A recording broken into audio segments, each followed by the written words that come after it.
Hello friends, నేను రాజు. ఆంధ్రప్రదేశ్ ఉప ముఖ్యమంత్రి పవన్ కళ్యాణ్ గారు ఇవాళ అసెంబ్లీలో ఒక కీలకమైన కామెంట్ చేశారు. ఆయన ఏమన్నారంటే, వైఎస్ఆర్సీపీ వాళ్ళు 11 మంది ఉన్నా కూడా 1100 మంది ఉన్నట్లు వాళ్ళు మాట్లాడుతుంటారు అని చెప్పి, అలాగే ఒక అబద్ధాన్ని నిజం చేయాలంటే వాళ్ళ తర్వాత ఎవరైనా, కూటమి ప్రభుత్వం వైసీపీ కన్నా గొప్పగా పరిపాలన చేస్తుంది, గొప్ప బడ్జెట్లు తీసుకొచ్చినా కూడా ఎందుకో ప్రజల్లోకి వెళ్ళట్లేదు, ప్రజల్లోకి వెళ్ళేలాగా మనం చేయట్లేదు. ముఖ్యంగా వైఎస్ఆర్సీపీ వాళ్ళు ఎన్ని తప్పులు చేసినా, తిరుమల తిరుపతి దేవస్థానానికి సంబంధించిన లడ్డులో కల్తీ చేసినా కూడా మేము కల్తీ చేయలేదు అని చెప్పి, పైగా మనమే తప్పులు చేసినట్లు జనాల్లోకి బలంగా తీసుకెళ్తున్నారు వైఎస్ఆర్సీపీ వాళ్ళు అని పవన్ కళ్యాణ్ గారు కామెంట్ చేయడం జరిగింది. ఇదే కాకుండా ఇంకా చాలా విషయాలు ఆయన మాట్లాడారు. నిజమే, వైఎస్ఆర్సీపీ వాళ్ళు 11 మంది ఉన్నా కూడా 1100 మంది ఉన్నట్లు మాట్లాడతారు. ఒక తప్పును జనాల్లోకి బలంగా తీసుకెళ్లాలంటే, ఒక అబద్ధాన్ని నిజం చేయాలంటే అది వైఎస్ఆర్సీపీ తర్వాతే అనే విషయాన్ని నేను చాలా సందర్భాల్లో చెప్పాను. వాళ్ళు ఒక తప్పును, ఒక అబద్ధాన్ని పదే పదే జనాల్లోకి తీసుకెళ్తా ఉంటారు. కానీ కూటమి ప్రభుత్వం వైసీపీ కన్నా గొప్పగా పరిపాలన చేస్తుంది.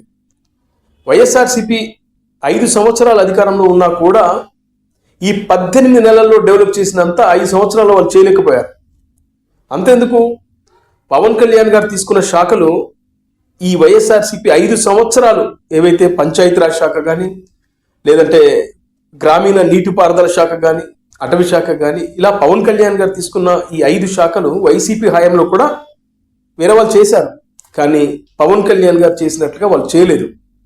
అయినా కూడా ఈ కూటమి ప్రభుత్వం ఇంత అభివృద్ధి కార్యక్రమాలు చేస్తున్నా కూడా జనాల్లోకి బలంగా వెళ్ళట్లేదు అనేది పవన్ కళ్యాణ్ గారి ఆవేదన.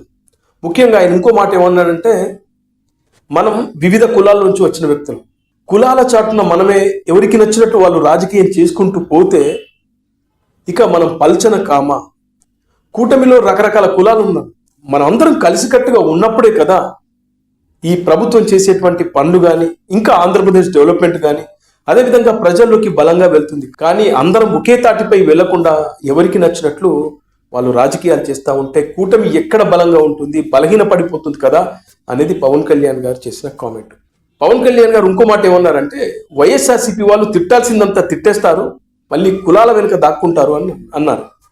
అంటే దాని ఉద్దేశం ఏంటంటే, మీరు గమనిస్తే రీసెంట్ కాలంలో ఈ కూటమి ప్రభుత్వం అధికారంలో ఉన్నా కూడా జడ శ్రవణ్ కుమార్ లాంటి వ్యక్తులు పవన్ కళ్యాణ్ గారిని టార్గెట్ చేసుకొని విపరీతంగా తిడుతున్నారు. అంటే కులం కార్డు వాడుతూ వాళ్ళ ఇష్టానుసారంగా మాట్లాడుతున్నారు, ఏది వస్తే అది మాట్లాడుతున్నారు, పైగా మళ్ళీ కులం కార్డు వాడుతున్నారు. ఇదే విషయాన్ని పవన్ కళ్యాణ్ గారు ఇండైరెక్ట్గా చెప్పారు. ఇక్కడ ఫైనల్గా మనం గమనించాల్సింది ఏంటంటే, కూటమి ప్రభుత్వం నిజంగానే ఎన్ని అభివృద్ధి కార్యక్రమాలు చేసినా కూడా బలంగా జనాల్లోకి తీసుకెళ్ళట్లేదు. ఉదాహరణకి ఈ తిరుమల లడ్డు విషయం మనం గమనించినా కూడా తప్పంతా చేసింది వైఎస్ఆర్సీపీ. కానీ 11 మందే ఉంది. కానీ పవన్ కళ్యాణ్ గారు చెప్పినట్టు 1100 మందిగా వాళ్ళు మాట్లాడుతున్నారు, మేము తప్పు చేయలేదు, కూటమి ప్రభుత్వమే దుర్వినియోగం చేసింది, ఆ తప్పును మా మీద రుద్దుతున్నారనే విషయాన్ని వాళ్ళు జనాల్లోకి బలంగా తీసుకెళ్లారు. అభివృద్ధి కార్యక్రమాలు చేస్తున్నా, మంచి బడ్జెట్లు పెడుతున్నా కూడా జనాల్లోకి బలంగా వెళ్ళకపోవడానికి కారణం మీడియా బలంగా లేకపోవడం, సోషల్ మీడియా బలంగా లేకపోవడం, ముఖ్యంగా వీళ్ళలో వీళ్ళే బలహీనపరుచుకుంటూ ఉండడం వల్ల ఇవాళ వైఎస్ఆర్సీపీ 11 మంది ఉన్నా కూడా 1100 మంది ఉన్నట్లుగా ప్రతి విషయం జనాల్లోకి బలంగా తీసుకెళ్తున్నారు. అదే పవన్ కళ్యాణ్ గారి ఆవేదన. ఈ విషయాన్ని ఆయన అసెంబ్లీ సాక్షిగా చెప్పాడు.